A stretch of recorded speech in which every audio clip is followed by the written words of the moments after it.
Welcome to the third installment of The Movie Made Me Chew It. I am Jonathan Carlisle.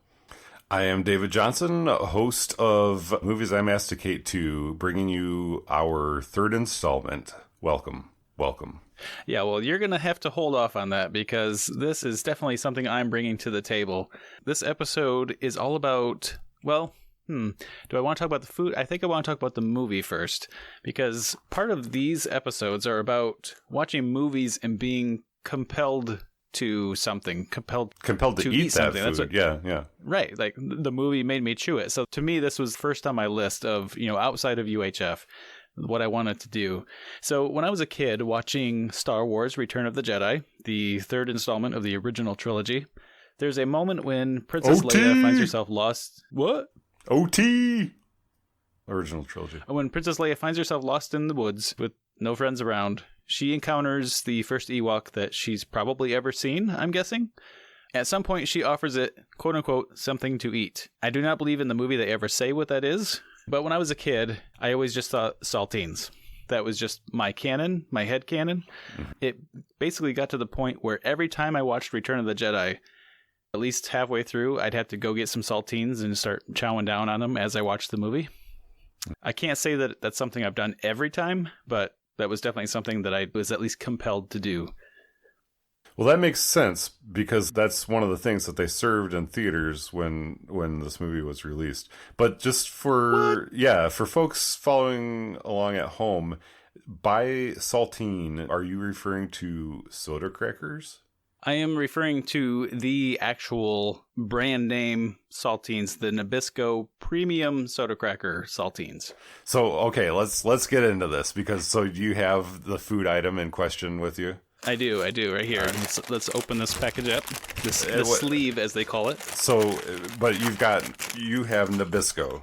I do have Nabisco. I would say in our house, we do have like an off-brand that we typically buy, but for this podcast, I specifically went for the premium.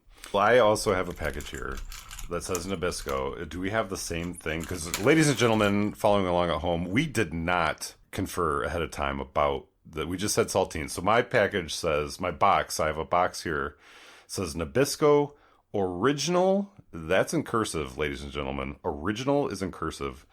Well, that's what they used to do back then. Yeah, original premium saltine crackers topped with sea salt.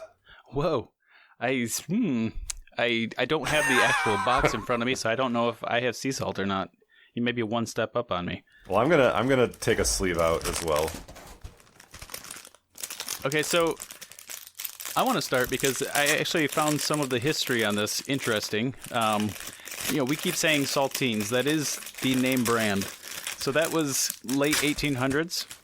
Not super late 1800s. I think around like 1876 was a year that I found when Nabisco actually, or maybe that was F.L. Summer and Company bought by Nabisco at some point later on. But still in the late 1800s, they had the branding, they had the name, they had a slogan, which we are going to talk about, but not quite yet.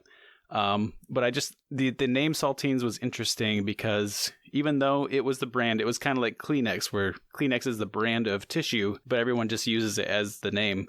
At some point in the early 1900s, I read that they kind of lost the rights to saltines, or there was some kind of loss there because everyone was just using saltines as the generic name, kind of interchangeably. So it was like, someone told Nabisco to calm down because like everyone's just using saltines, so it's in the dictionary. You don't have claim to every iteration of it. I thought that was interesting. You know what I'm interested in right now? What's that? I'm interested in having one of these saltines. Do we want to? I think we need to start.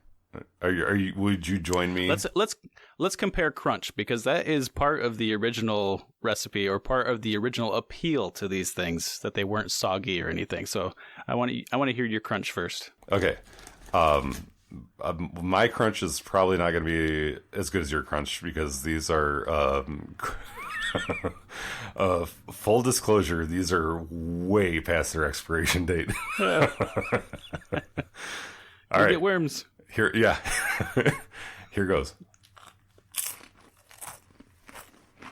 Ugh.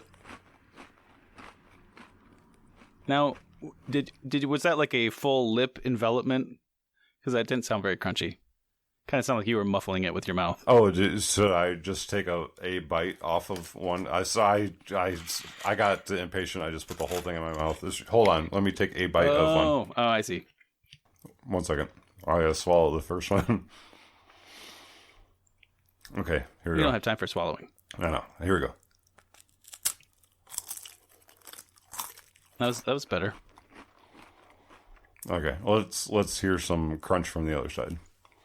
Okay, so I'm going to have to hold myself back because I, as well, most of the time just put the whole thing in there. So I'm going to, just for the microphone, I'm going to open lip and we're just going to crunch this thing.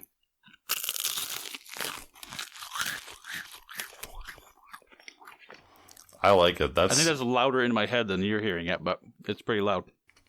I'm all for that. That sounded delightful. My mouth also gets really dry when I eat these, but I guess I forgot to get myself some water, but that'll be fine. We'll be fine.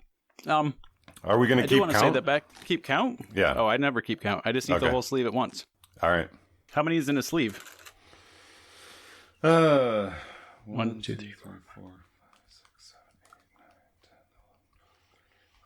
Sorry, I'm calculating somewhat quickly. Maybe 45, 50 crackers in a sleeve. Anyway, so Return of the Jedi. I counted 34. I went back through the theatrical version. The moment when Princess Leia pulls these rations out is 1 hour, 3 minutes, and 6 seconds. The special edition, and if you're going to ask me which special edition, I don't really care that much about that. But in the special edition that I have, it's the 1 hour, 3 minute, and 54 second mark. So there's, 48 seconds of a special edition thrown in there before that time? That checks out, yep. Yeah. I'm going for my second one there. Because I just thought about Return of the Jedi, so I had to eat another one. Mm-hmm. Now, the Ewok that she encounters is Wicket, right? Wicket good. Wicket good.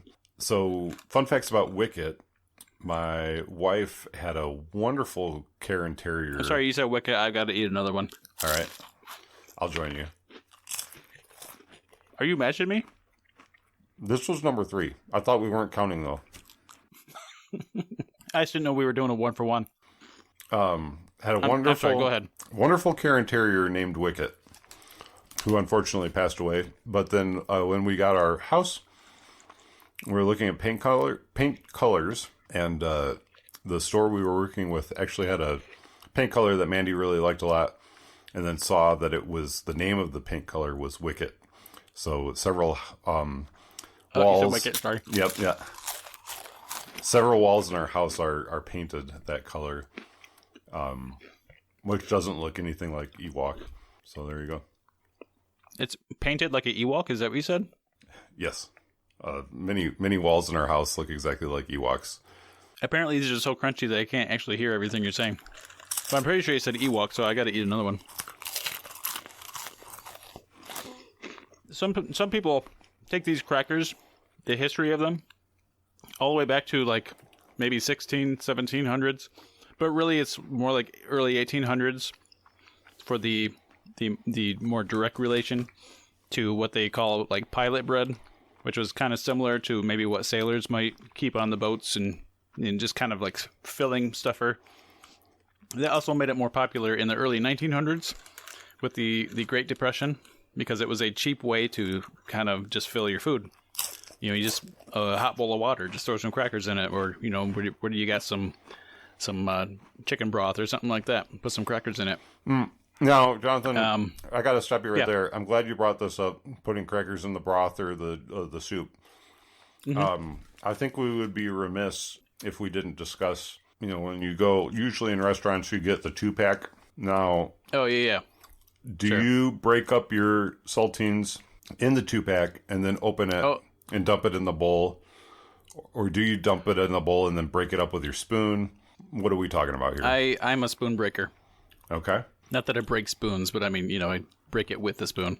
Is there anything off-putting if you receive the 2-pack and it's already kind of broke, you know? Yeah. No, I don't like that because, you know, there's always the danger of opening those little bags of everything just like exploding once the seal breaks. And if you already have it in crumbs, then it's just going to be a mess. If you have it in 2 cracker forms, at least they might fall on the table and then you might break a corner or something like that. But that's why I like to put it in the soup, then break it up. Okay. Also, it's less surface area that way. I can kind of control the breakage. Where if you like crumble it in your hands and then pour it in, I mean that's a lot of surface area. That stuff's gonna get real soggy before you even get to it. I don't like soggy crackers. They need to crunch like this. So let me ask you this: where do oyster crackers fall on the spectrum? I like them. I do not break them up though. No, they're small enough already. Yeah. I don't know what brand is the best oyster cracker. I don't know if Nabisco. I'm sure Nabisco does. They probably make some oyster crackers. I would say probably the best brand, and I should know this off the top of my head, but I don't. But I'm sure whatever kind of oyster cracker they serve at Skyline Chili has got to be the best oyster cracker. Anyway, one of a little golden nugget of my research was the slogan that Nabisco had for these saltines. These very same saltines. Well, not the very same. That's like over 100 years old. That'd be gross. But very same brand. I didn't even know this came from somewhere. I just thought it was a thing. But their slogan was Polly wants a cracker. And it was for years. It was very popular. And they didn't invent the phrase, but they made it their slogan. And it was great. And so that's why we know Polly wants a cracker. I'll eat to that. Polly, of course, being a female name of a parrot. I'm not sure why it was female. That's just what all the research said. That Polly was just a generic name of a parrot. Relating to Paul, relating to Mary. I don't know. Sailors, most sailors were men, and so they wanted females around, whether they were birds or not, I guess. I didn't really do that much research because they said saltines, so I had to eat some. I always thought that Polly, I could be way off on this, but I thought parrots were like Polynesian. And so that was like a Polly, I thought it was a reference to the area. But I could be completely wrong on that. I don't really want to know if I am or not. I'm just going to decide that that's the way it is. But that makes me think of the other movie that always makes me want to eat saltines, which is Aladdin, when the parrot in Aladdin voiced by, oh my gosh, I just blanked on his name. But anyways, he gets saltines, shoved in his mouth. Or rather, he does not. He shoves saltines in the king's mouth at the end when Jafar and he kind of have their moment in the sun. When I think about that, I want to eat a saltine. I'll always use a saltine. Have you ever encountered saltines with no salt?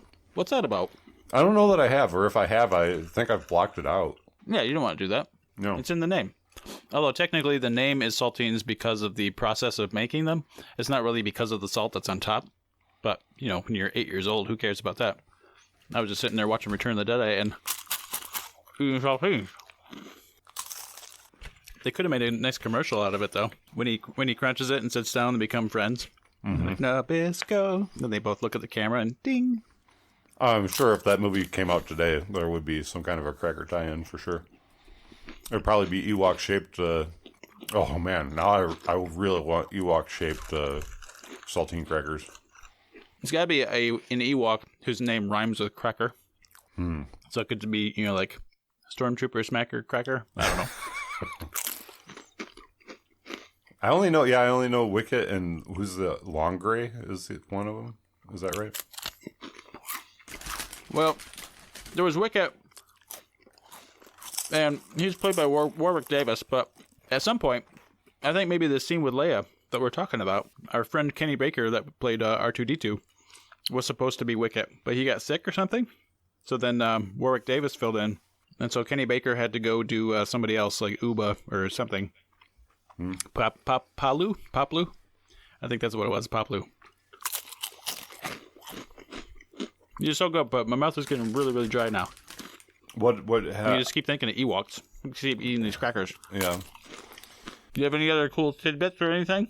No, I still have a lot more saltines to go. Are we finishing off our respective sleeves? I don't think I can do that. No? I'm getting very dry. But I just keep putting them in. Then my jaw is starting to hurt, but it tastes so good. All right, well. Maybe we should finish this off with our best Polly wants a cracker impression with the crackers in our mouth. Go for it. Hold on, I gotta get some room. Polly wants a cracker? No, everything like froze up. Not froze up. That's gross. Froze up. Your jaw's freezing up, you mean? What Yeah. is... Yeah. I can't articulate. What? Polly want a cracker? That has some better characterization. Ladies and gentlemen, for Movies I Masticate To, I'm David Johnson. And That's the movie made me do it. on loan from the Movies Made Me Chew It, you're listening to Jonathan Carlisle. Saltines. Saltines.